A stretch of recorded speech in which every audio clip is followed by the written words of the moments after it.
If you are growing your YouTube channel to also grow your business, this is the episode for you. I want to introduce you to a creator named Tera Simon. She has a YouTube channel called Tera Simon Studios, where she has over 800,000 subscribers. And we want to talk about a couple things. One, how does she grow her channel? What were the behind the scenes tips, tricks, tactics that she implemented to grow a successful YouTube channel? But also, she gets about 90% of her students in her brick and mortar vocal performance studio. They are coming to her because they found her on YouTube. So she's using her YouTube channel to also grow her brick and mortar business. A lot of the principles we're going to talk about here today not only apply to growing a YouTube channel, but they apply to growing a business as well. So I'm excited to dive into that with you here today.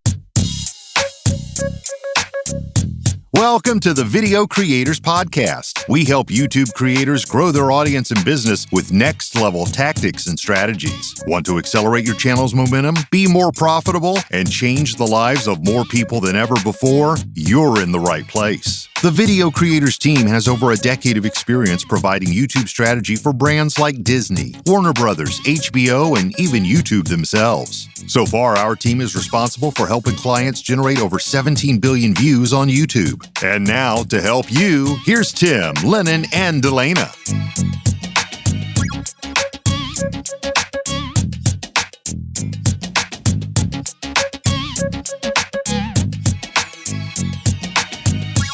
Hello, creators. How are you guys? It's great to hang out with you for another Video Creators Podcast episode like we do here every Monday, just to help you grow both your YouTube channel and the business that you're growing around that channel so you can reach more people with your content, change their lives with the business that you're growing, and have it change your life in the process. And today, we're going to talk with Tera Simon. Now, this episode is going to be a little different than most episodes that you hear from us, where we've got certain segments and things that we do. This is just a really good conversation, and we're just going to dive right into it here. Delana and I were both at Social Media Marketing World and met Tera while we're out there. She's been a client of ours here for a while at Video Creators, but we got to meet her in person while we were at this event. And Delana, one of the other YouTube strategists on my team, the two of us sat down with her and like, hey, just reveal the secrets. What happened? How'd you do it? And so we're going to have a little bit of a different format. We're just going to dive right into it, and then I'll be back at the end to share some additional thoughts, kind of reacting to some of the things that Tera shares here.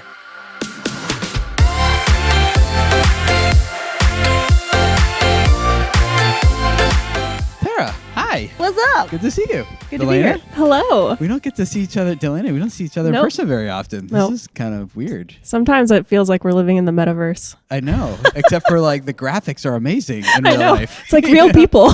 And real touch too, without the weird finger gloves. I know, it's weird. But hi, how are you over there? I'm good. I'm doing great. Yeah, I finally got some good sleep last night. I had only slept like 5 hours in the past 2 nights before that, combined. Yeah. So I finally got some sleep last night. I feel great today.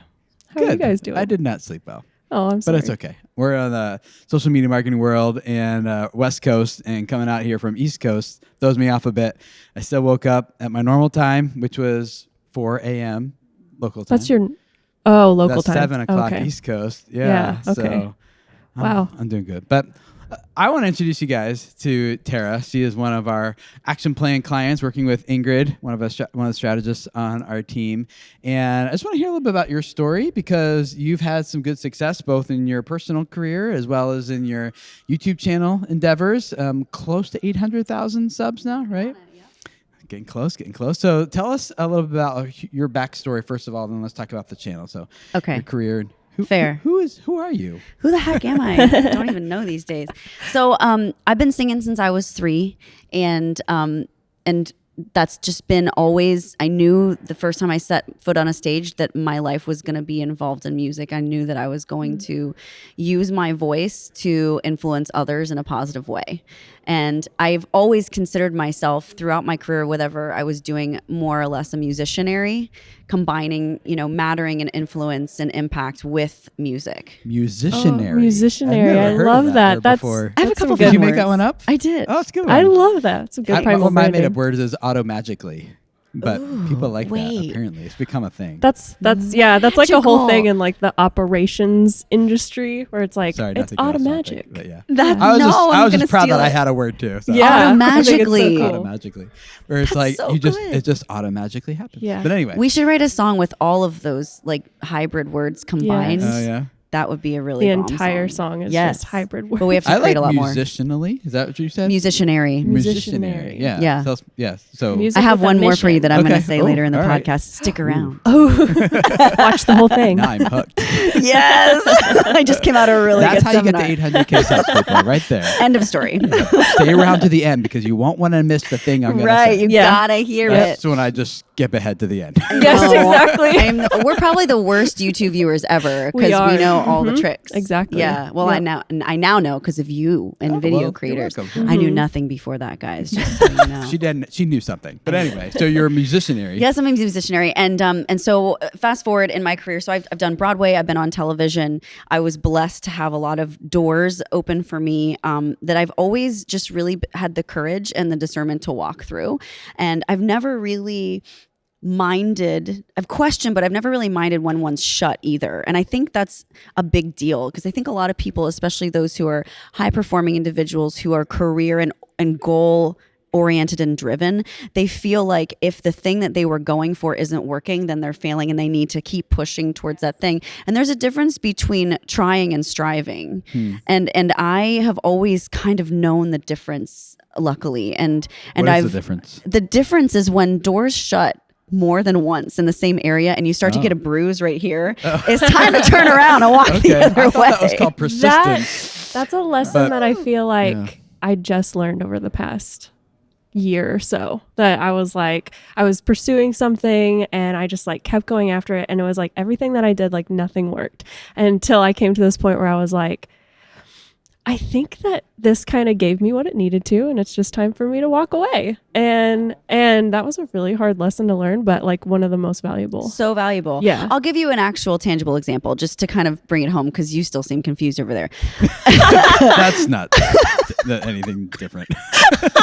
No surprise. That's why you This hire is people my like Delaney who are usual smarter than state. you. I believe in that too. And that's actually another secret sauce item we'll get to. But Okay. so here's an example. So I grew up singing, right? And everywhere I would go to sing, right? I mean, I sang for Donald Trump. I've sang for dignitaries. I found myself in lots of interesting circles. And I believe that's favor, right? But when I'm there, you know, you're singing at these places, right? And the no-brainer actionable thing next step after you sing is when someone comes up to you, they're like, you're amazing, I love the way you sing, would you like to sing for my event or this next thing? But that wouldn't happen. What would happen is someone like, you know, Donald Trump's secretary would come up to me and be like, I've never heard you sing here before. We love your voice. You know, I have a daughter and she loves to, and I'm like, oh my God, here we go again. And it would always be, I have a grandson, I have a daughter. I would love to learn to sing like you. And it would tick me off. Really? It would grind my Is that a gears. compliment? It would make, no, because at the time I That's was not what you running wanted. from being Oh, a yeah. coach. I did Yeah. not Yeah. want to do that. Yeah. But the door kept opening and opening and I would kick it shut. Like, no. I am a Grammy Award winning artist someday. Me, no, I'm meant to perform.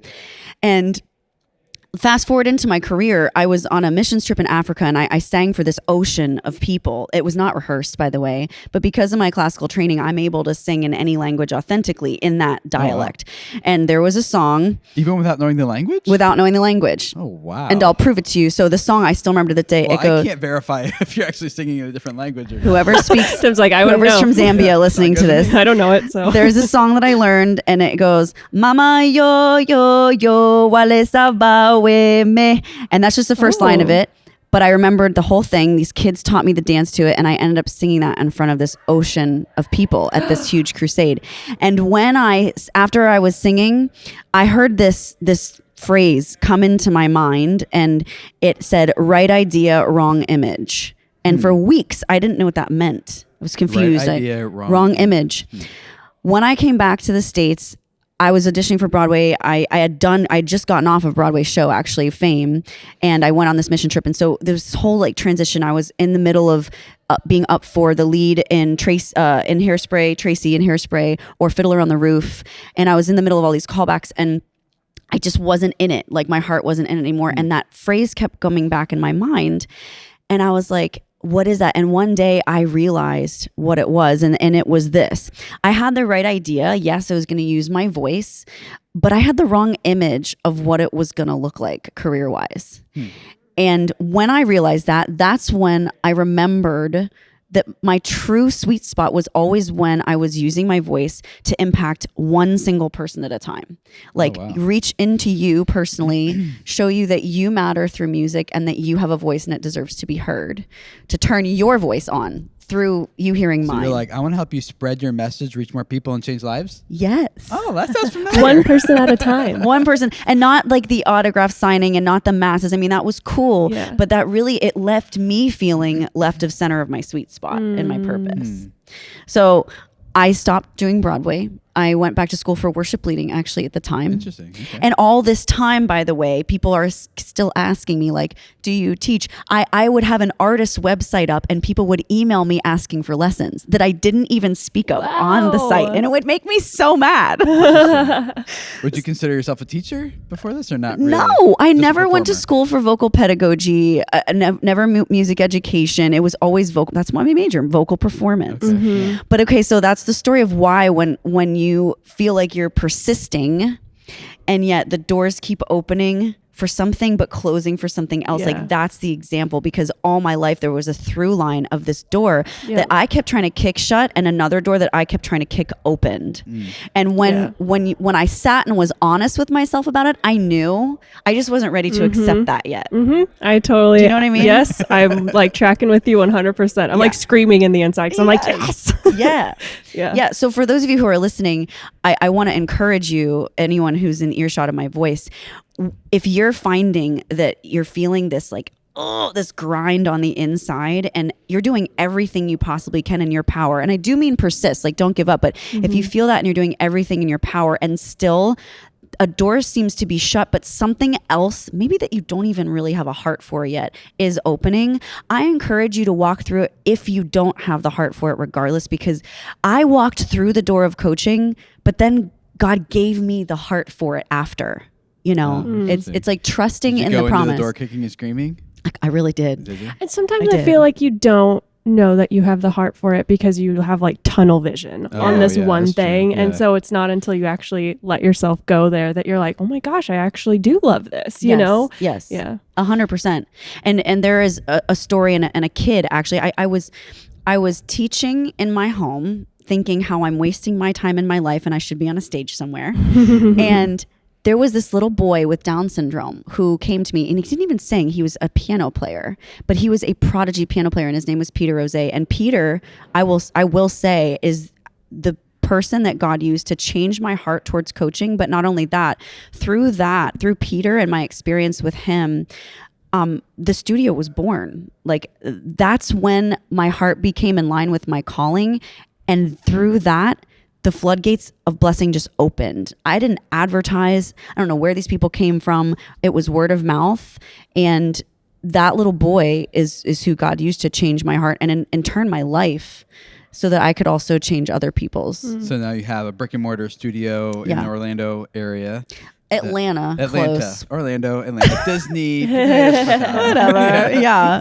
Different states, whatever. It's fine. But in Atlanta, where you are teaching and training, well, you and your team, not just you, but coaches. We have multiple coaches. We coach all of them, and because of YouTube. So I mean, 4 years ago, it's crazy. I mean, this is how impactful YouTube is and why what you're doing is so important, because 4 years ago, 0% of my business came from YouTube. And now fast forward to today, not even quite 4 years ago, but coming on to 4 years ago, like 92% of my business comes from YouTube. It's a good thing you got on YouTube then. Yes, it is. Yeah. Speaking of that. Well, I remember when you first applied for the action plan to work with us. There's a lady on my team named Molly, and she's action plan administrator. So your application comes in, and she DMs me on Slack. She's like, That's my interpretation of what it would sound like if it wasn't on Slack. And she's like, I'm so excited. Like, this lady, Tera Simon, just applied. It's like, I went to and learned vocal lessons at her studio when I was a girl. Oh, or my little girl, gosh. you know? Yeah. And I was like, oh, cool. Who's Tera? I don't know. And so then we had a conversation then after that, a one-on-one consultation. And Molly's like, how'd it go? Did you, because she knew who you were. Yeah. She was coached by one of the other people on your team. Yes. Yes. cool. And the coaching worked really well for her. She went on and performed for Disney for a number, or SeaWorld and Disney for a number of years before she came and worked with us here at Video Creators. But It's so cool how that kind of stuff comes full circle. And I did get to talk to Molly, and she's so sweet. And I remembered now who she was with, and Coach Ansley, who's no longer with me anymore, but is a wonderful coach and human being. I remember her talking about Molly. Oh, really? Because I'm very in that's touch so with all the students. cool. Like, I may not coach them personally, but the coaches are basically me with a different face, and I am very involved in their growth, and I hear from them in our status meetings. I want to know how each student is doing, and I remember her talking about Molly. yeah, and you've had other students, not just Molly, went to Disney and SeaWorld, but you've had students that have gone to America's Got Talent, Yes. and American Idol, Yes. and The Voice, Yep. and a lot of those. Yeah, that's kind of so- because I was on X Factor like years ago, and I had a X Factor. terrible, Tell me about that not show. Fear Factor, not the snakes and worms No. one. Oh, you're right. I was thinking Fear Factor Everybody with Joe does. Rogan. Yeah, No, X yeah. Factor. Is a vocal competition with Okay, Simon never mind. Cowell, and I probably would have done better on that one, to be honest. I probably would have enjoyed it more. It was not a positive experience for me. However, because it wasn't, I was then able to take those lemons and make lemonade for my artists. So if you want to, I became kind of known for the person who, if you want to be on one of those shows, you come to me. I help you navigate through the audition process. When you get on the show, I help you navigate through the show and get you off when it's time to get off, because the contracts get worse with each round. Oh, interesting. So there's a strategy to it if you want to leverage the show for your own benefit, because they're not thinking of your benefit. They're thinking of Right. their benefit Sure, yeah. and the show, right? So I kind of help the artists leverage that HD footage and that opportunity for themselves, Got it. and That's so to cool. not have it just be their 5 seconds of fame. So Wow. how did the YouTube channel become a part of all this? Okay, so it's, I mean, I wish that it was like this is what I did in a lab as a mad scientist YouTube celebrity person. But what I was filming, actually, I hired a videographer and I was filming 59-second or less tips and tricks on Instagram. And For vocal coaching? yeah, Singing like I was tips? trying to grow. It was my very first attempt at trying to grow any kind of like digital presence online. Because remember, before this, it was strictly favor and like some SEO and like more back end stuff. Not me in front of a camera, like trying to grow a social media presence. So this is my first attempt, and I thought, okay, let's just see what happens. And at the end of one of the shoots, I think it was like my second week trying, nothing was happening, by the way. It was, On Instagram? Yeah, It like- wasn't getting any traction? no. I mean, I look back on those videos and like, there wasn't even any good lighting. Like, it was so bad, you know? We forgot the microphones. It was all silent for a vocal thing. Legitimately, I don't even think there was an external mic. I think it was the video camera mic. But Everyone anyway, starts at zero. Yeah. you know. never despise humble beginnings either. Yes. So a nothing burger is happening with the Instagram thing, but my videographer at the time said, okay, so we've got like, I don't know, 20 minutes extra. Do you want to film something long format for YouTube maybe? And I was like, sure. What? And he was like, well, why don't you like react to something? And I'm like, what the heck is that? I mean, I didn't watch YouTube. I don't watch TV. I'm too busy. So like, he's like, well, you know how you react to people singing in your voice lessons? He's like, just do that only with like celebrity videos, singers. And I'm like, I can do that. I mean, I do that every day. Yeah. That's kind of dumb though. I do that in my head when That's I'm listening to kind the of dumb radio. though. Yeah. I was like, who's going to watch that? It's like, it's kind of dumb. And I said that out loud. And he was like, I mean, I don't know. Let's just try. So I think it was like to a Tori Kelly He's your video. first YouTube strategist right there. Perfect. Literally, he was. Yeah. He was. So we recorded the first video, and it was so natural for me because I mean, I had been literally rehearsing for this moment my entire coaching career and not knowing it. And that's how cool God works, right? But I did this and it got all these views. And again, What do the you mean by all doors these thing. views? We're talking like a couple hundred? You're talking about a couple thousand? No, like thousands and thousands. Thousands, And wow. I went from like 0 subscribers to hundreds and hundreds and then thousands. Like I was growing at about 2,000 subscribers a day. Wow. at first. Who did you react to? You remember the first one? I think the first one was Tori Kelly or Voctive. It was one of those two, I believe. And then Kelly Clarkson. Those three were like, and again, there was no strategy at all. I'm sorry to say, as to who I chose. I think we were just Googling there was a strategy. You just didn't know what it was. It was true. good. It's yeah. true. That's And I start. think the sauce was me using my expertise to break down. I don't think it mattered what artist. I think it was a matter of, first, it was timing. There weren't a lot of other vocal coach reactors. I think I was one of 4 at the time, right? Yep. So timing plays a big role, which is to me also favor, right? And then it was my knowledge. Like, I'm one of the only vocal coach reactors who actually takes the time to not only pedagogically explain the vocal technique behind what they're doing, but I can sing. So I can also imitate and show them, not just on the camera of like, this is this person doing it, but I, as a real person that's talking to you on the camera, can do it too and say, oh, you see what they're doing here? Like this. And I do it.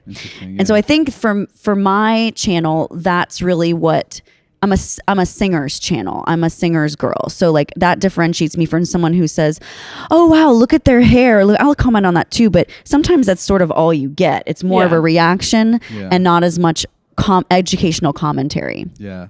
So Delana, from a strategy perspective, we have a few clients that have done reactions. You've worked with Dr. Anthony Kuhn, who does a lot of React stuff as well. Yep. What is it about the React thing that works well? And are there any principles there that should everyone just start reacting? Like, should there be a reaction video to this podcast?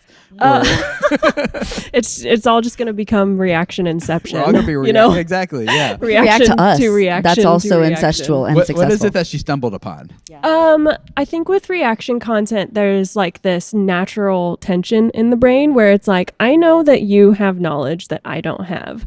And so whenever you put something else in front of it where like, you know what's going on here, but I don't know what's going on here, then there's like this natural tension that I'm like, automatically I'm locked in and I'm like, what does this person have to say? Like, what's the inside scoop? There. What do they have that I don't? That I don't know. What are they picking up on that I don't? And or I can't because I don't have that knowledge. And so there's like this natural storytelling kind of tension that's going on just from the nature of the content. And that's why reaction content is becoming so popular, because it feels like you're getting like this inside scoop. Right. And you're also learning something in a very entertainment style, you know what I'm saying? And so I think reaction actually is a great way to just kind of like jump into a storytelling, more entertainment style of content without like actually having to have all of those skills. You know what I'm saying? Like it's a great, it's so cool that that's how you started, because I say like that's a really great beginner strategy, is just kind of like, oh, just like jump into doing some reaction content if you're wrapping your head around storytelling and you're not quite there yet. I don't think that everybody needs to do it because I don't think it fits everyone's content. But that's my take on it. Yeah, it's connecting what's known to unknown. Yep. So like that too. Yeah. You're like, oh, I don't know who Tera Simon is, but I know who this Tori Kelly is. Yeah. is. Yep. So, but now I'm curious because you're exerting some sort of authority in the title, like voice expert or coach or whatever reacts to whatever, and now you're like, oh, what are they gonna say about this person that I love watching or something? Yeah. And so it's like that tension is what creates the click, and so it's a good format that you can use at the beginning, like Dr. Anthony that you work with. I think we started in the action plan. He had 250,000 subscribers, and within 3 months, he took 6 years to get there. I think 4 months he had 1 million, right? Yeah. Whenever he did a consultation with you, it was around quarter. But whenever he started the action plan, he was a little over 300,000. Oh, okay. So yeah. So the consultation gave him a little boost, and then yes. Okay, cool. Yeah. And then we also did Josh Goldstein. Oh yeah, the immigration lawyer. He kind of reacted to the election was going on at the time, and so he reacted Trump to gave him like plenty of fodder. I'm sure. Well, as he does. Yes. Without getting into politics, he did a reaction to like what immigration would look like with each president, and that like boosted him significantly. He went from only like 2,000 subscribers to 30,000 subscribers in just like a month and a half. But it's the same principle of like intrigue, authority, curiosity, And I think of the first video when we did our first consultation, Tara. I think the first video I started, you do Disturbed. Is that gosh, yes, that's my most viewed reaction. And I looked at because I had the most amount of tension. I'm like, wait, is that called singing? Yes. Do they That makes actually sense. sing? Yeah. I like Disturbed. I haven't listened to them for a while, but I remember I'm like, that's interesting. That's not what I would put like a professionally trained person. So anyway, I had a lot of tension on that one. I'm like, so I tension in terms of curiosity and clicked on that one first. Yeah. So that was how you first stumbled into it, got some momentum going. Is that what you did to carry you all the way to 800K subs or something else or what? So no, I would say that that's probably the biggest factor of growth for sure. I started off doing just like one reaction a week, but then, I'm a scope creep girl, so like I would lay in bed at night, like picking my fingers and thinking of things that are against my will. And like one of the things I would think of was a series called Sing Better in Seconds, where I have this mission to prove that like you're not just born as a singer. Yes, certain people are born with different amounts of talent, but like the voice is a muscle. Everybody can learn how to sing. Yeah. And a clinical fact, by the way, fun fact, is that only 3 to 5% of the entire world's population is actually physiologically tone deaf. Like there's a disconnect in the brain. I have coached thousands of people and I've never met one who's clinically tone deaf yet. So if that's the case, then you can learn how to sing. I can teach you, right? Because I'm just that good. Well, no, you have to process. Yeah, right, exactly. So yeah. I came up with different series, and one of them was Sing Better in Seconds, where I go to random places and talk to strangers and convince them that I can teach them to sing better in seconds. So that was a series. It's also curious. Yes. Curiosity sparking type of thing. But also inspiring, because if you see that and you're like, whoa, she really did, then it gives you hope too. And you're like, I really do want to learn how to sing. And if this schmo off the street can learn, maybe I can too. Delana sings. Yes, I do. Whenever I was going to mention that earlier, whenever you were talking about being a worship leader, I was also a worship leader at my church. Yeah. Well, not the church I go to now, but the church I used to go to. I worship led too. Yeah. Wow. It's so funny that it's actually funny to me that most of the people I know now don't know me as a singer. And that's how I used to be known. Like we totally have to look for it. Yeah, I should have pegged it. Actually, I missed it. So there's the vocal element, then there's the physical. Yes, apparently. Of how you look. Yeah. Some people do that though. They're like, look at you, and you're like, do I look like a singer? You look like a singer. Creative here. Yes. But I chalked it up to the whole video thing. Because you're edgy and cute. And stuff. Thank you. Yeah. But yeah, no, I mean I did different series, and that also grew it as well. But I would say that reactions were, if at the very least, a very good top of funnel for sure. So what you could have done, which is what you didn't do, but most people would have done, except for you had that really wise videographer who told you to do the reaction. Mm-hmm. Yes. Most people would be like, I'm going to go on YouTube and I'm going to teach people step 1, step 2, step 3. Yeah. And it's going to be titled 3 steps to a pedagogical whatever. that word. Yeah, that you one. know what I'm talking about. That one. And like whatever. And it would have gotten like 22 views. Right. Because one, there's no curiosity. There's no tension involved. There's all education. And what a lot of experts tend to do is they just go on YouTube and like, I'm going to show people how smart I am. Mm-hmm. Yes. Right? And it's just like people aren't really engaged with that. They're like, okay, you're smart. It's good for you. Right. But what you're doing instead is like, I'm going to teach people about vocal singing, performance, pedagogy. Did I get it right that time? Pedagogy. You were so much closer. I still don't know what that word means, but I'm using it now. I don't know either, actually. And it's just a fluffy term. But so they're learning, but in a way that's entertaining, yes. a way that's sparking curiosity. And so if you, I know a lot of you guys who listen and watch the stuff from us are educators, you're coaches, you're experts. You have a lot of knowledge in your field. And the default thing is like, let me just go teach people. And our mostly Western approach to education is you all sit and listen to something boring while someone up from front gives you facts, and you're supposed to memorize that. Yep. But it's not what we actually, no one volunteers that unless there's a piece of paper at the end we need after 4 years and $100,000 later.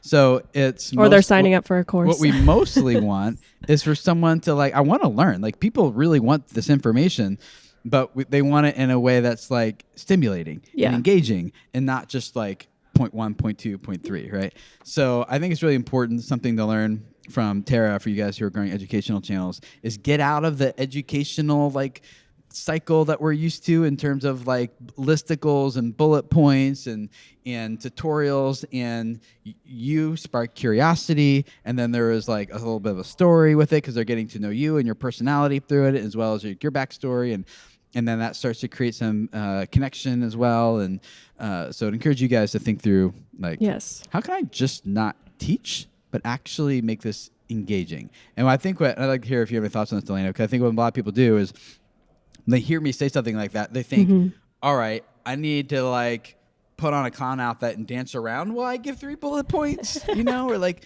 no, that's not it either. Yeah. So what comes to mind for you, Delana, for helping that type of person make engaging educational content? Well, I do want to say this first. I tell educators all the time, I'm like, if you are on social media, you are an entertainer first. Like first and foremost, you are an educator, but you're an entertainer first, because people aren't going to watch you if they aren't entertained and stimulated, to your point.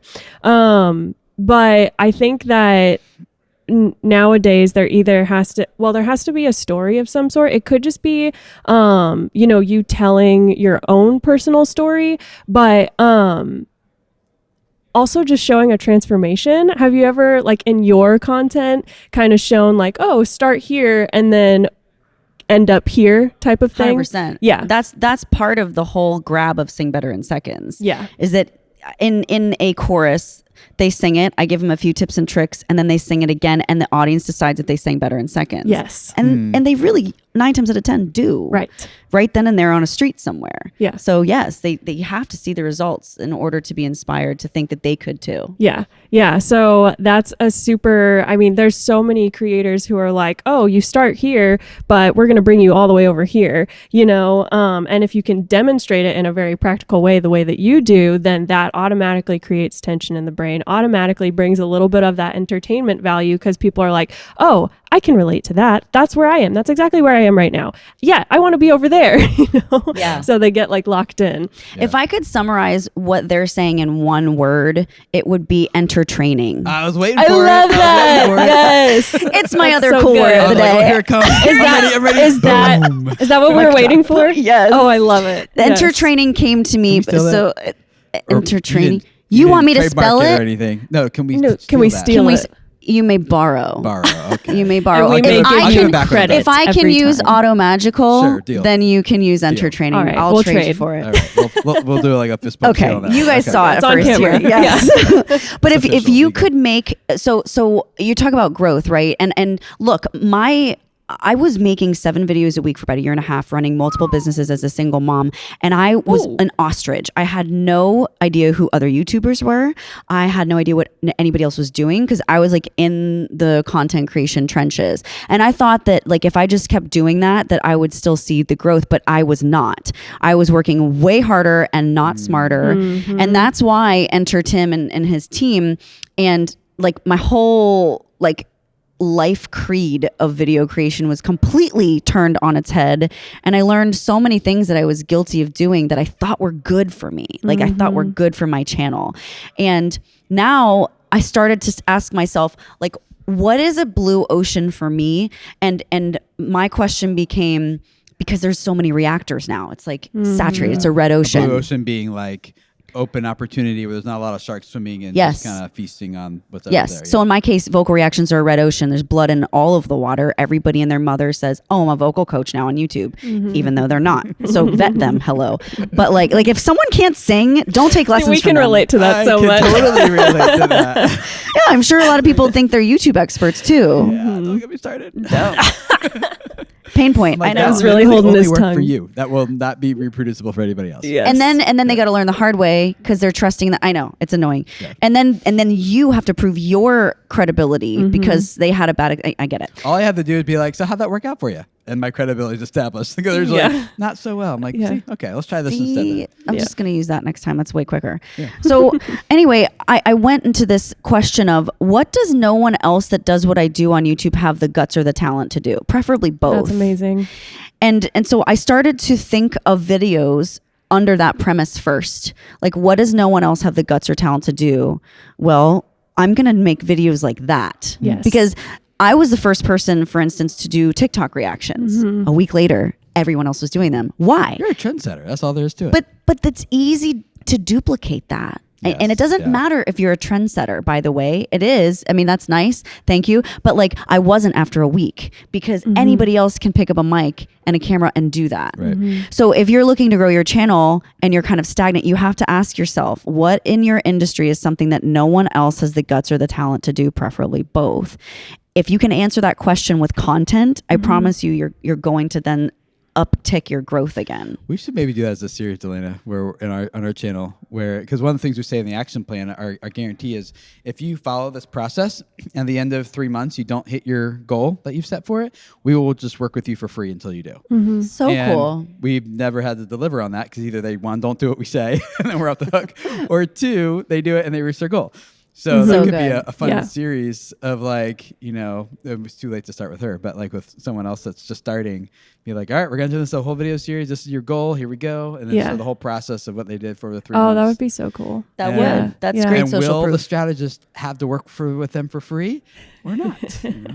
That's actually really good stakes No one else too. would Yeah. because a lot of people teach YouTube stuff, but the Right. thing that's different, humbly, about us is that we actually do it all day, every day with people, and if it doesn't Yeah. work, we'll go out of business. You know, as opposed Yeah. to just selling an online course where it doesn't really need to work. It can just be good information that Right. someone's like feels good about their transaction, but does it actually? I think help them it kind of grow? birthed out of us feeling frustrated, like with, you know, other educators that are, you know, as Tim said, like, oh, well, how's that working out for you? You know? And so we were like, well, we're not worried about the results that we're going to Yeah, get them. like, So we're just like, well- let's just tell them this, you know? Yeah, yeah. And let's just promise them because we're confident. But anyways, there was something else I was going to say, but I lost my train of thought. So we can Under move on. promising and over delivering is something I do in my company, and I operate. And I say this out loud, it's not a pride thing, it's a truth thing. I operate at a very high level of integrity. And that's something that I think if you're trying to start a business or a channel or whatever, it's something that's not done a lot. And if you simply under promise and over deliver with integrity, you've already separated yourself against like 9/10 of the people know. out Yes. there. It's amazing to me, like, good business just means serving your customers well. Yes, with Like, integrity. That's what we've come to these days. It's just Yes. deliver what you promise. Yes. That's what I was going to say, was to your point of when you were like, what can I do that people aren't willing to do, basically? That's something that I actually started telling creators as well, whenever like they want to take their channel to the next level. If they give me pushback on a lot of things that I bring to them to try, and I will do all kinds of different stuff, you know, because we want to help the creator reach their goals. But if there's a lot of pushback, then there does come a point where it's like, if you're not willing to do it, somebody else is. Yes. Yeah. And so we have to be willing to go there, especially in this day and age of social media, when there is just going to continue to be more and more saturation. 100%. It's not going to go down. It's going to continue to go up. And Yep. so what we have to do to break outside or to be on top requires more Yes. willingness, Yes. essentially. And you don't know I'm about to say this, and I'll probably embarrass you. Maybe I won't. But like, what separates the wheat from the I'm tares? curious. I believe that what a good separates the wheat from the tares is what we said previously. But when I look for someone to work with, because I've only recently started to again outreach outside of my little hole, and look for people to come alongside me and pour into me. And when I met with you, first of all, I didn't even know that what you did existed. So I was like, well, this is interesting, but like, let me see if he's going to sell me some snake oil, right? Because how can you, like, he promises a lot, you know? And I just recently learned about the back end of YouTube. So I'm thinking, what is all this analytics he speaks of anyway, and all this change? But when I met with you, I knew, first of all, like sentence 2, that you were a man of integrity, and I knew that you were a believer. What did I say? I'm curious. It now. wasn't what you said. Oh. It was how you said it. And I saw in your eyes, like I okay. knew. And because of that, the way that you talked, you were so genuine and so authentic. I knew that regardless of all the things that you had yet to tell me about what you served and how you served, I knew that I wanted what you had to offer because I saw in you the same spirit that I operate my business in, leader to leader, business owner to business owner. And I'm like, I want to be in your sphere. I want to be in your space because I admire you and I see you. Like I see what you're doing because I'm doing that in my side. So like, it's hard to find people who are the real deal. It really is. And if someone were saying this to me right now, I'd be squirming in my seat. So I'm gonna let him squirm a little bit. But it really is. But Tim and his team, like every person that I met in his team, they all echo the same servant leadership spirit that Tim has, and the culture that you've created is really extraordinary. And I love seeing that in other companies because sometimes it's a little lonely on a certain mountaintop, you know? And I just love that no matter what you do, the place that you do it from is so high in integrity and excellence that I know no matter what service you provide or new thing you add, it's going to have that same spirit attached to it. And to me, that's the secret sauce of everything. Can we talk about how the whole time you're saying this, there's like this beam of light on Tim? The sun just came out.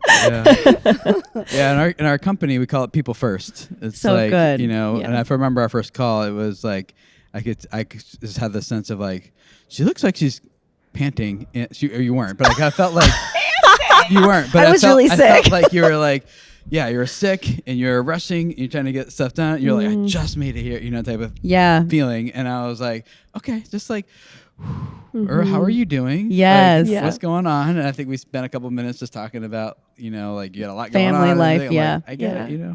Yeah. And then we got into the YouTube stuff. But yes. Thank you. I appreciate that. It's the truth. It's not, it's just, I'm not blowing anything up your skirt. It's just the truth. Yeah. Thank you. Yeah. And people need to know because, you know, it's easy to watch podcasts like this and listen to content, ingest it however you can when you consume it and think like this is what it looks like here. But I know I can speak for myself and for Tim, and now that I know Delana, like what you see right here is exactly how we are in a conversation in the halls at a conference like this or at home. Like what you see is truly what you get. That's not always the case. I've been in environments like this where it's like, okay, and the cameras are on, and then I'm a different person when it's off. But that is truly not what it is. And I think in business, that's important to be able to discern. Like the people that you surround yourself with, part of the culture and the brand and the authenticity that you're looking to cultivate and grow within yourself and within the people that you influence on YouTube and in your business, whatever field you're in, you know? Yeah. So it's important. Cool. Well, thank you. Yeah. Is there anything else about growing your channel to 800K that you got to share with people? The biggest thing that I can tell you is twofold. Pay attention to the doors that open and close and walk through the ones that are open and leave the ones that are closed with gratitude and not longing, and no regret, just walking through the ones that are opening for you. And the second, aside from doing what works, is it's good to be consistent. It's good to grind and have your head down. But the biggest takeaway I've learned in the last 2 years is you can get so far on your own and it's decently far, you know, on my own. However, I believe that this next chapter in my YouTube career is going to be an even bigger and greater day, and it's going to involve many more people around me. I believe that, you know, you need a village to raise a kid, and you need a village to have a YouTube channel. Yeah, let's go. It's true. Yeah, yes. It'll be fun. We're excited. We're rooting for you. Thank you. I know Ingrid really likes working with you and always Love has you, positive Ingrid. things to say. And She's wonderful. So. You guys all are. Well, thank you. Yeah, love working with you.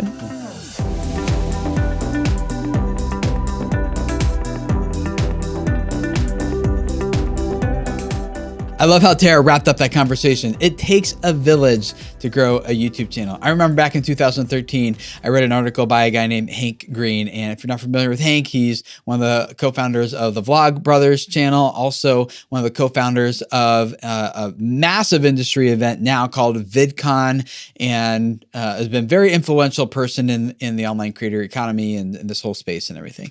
And when he wrote this article, almost 10 years ago now, 9 years ago, he said that the whole title was like, you can't make it alone on YouTube anymore. You need a team. And when I read that article, I was like, yes, I would love to have a team. I'd love to have people who are supporting me and giving me feedback and people I can bounce ideas off of and everything. So it is absolutely true. We need a village. I have it here at Video Creators.